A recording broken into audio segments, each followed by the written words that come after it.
Sepse e vërteta është kjo, zgjidhjet e qëndrueshme nuk janë gjithmonë të menjëhershme, por janë ato që ndryshojnë realisht, praktikisht, jetën e njerëzve. Sot në qeveri, të nderuar deputet, kemi miratuar projekt ligji. A ka mundësi mu këty në temë, Kryeministër, sepse i ke pos 4 vjetë me qeverisë dhe nuk e realizu asë një projekt. Kthem temë e mos na shit pralla. Kthem temë të kabinetin qeveritor këtu, edhe ti nderuar Moja Rendin. Moja Rendin. Kryeministër, kthem temë. Kthem temë, Kryeministër, prapë do ta ndoli.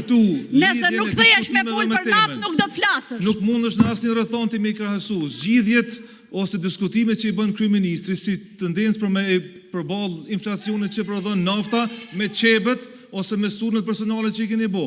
Janë krahasim ose ai tjetër që dha për ekspozitat ose për finansimet që folke. Domethënë nuk janë të njëjtat gjëra. Ma lejoni ta ushtroj diskrecionin që më garanton rregulloria për të interpretuar lidhjen organike që kanë diskutimet të folësve me temën e seancës. Ju kisha lut. Vazhdo kryeministër, lutem.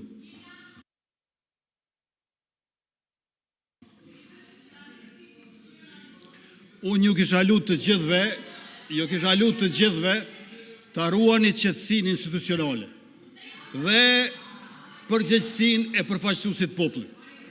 Ju lutem, ruajini qetësinë institucionale. Rikthehemi në temë.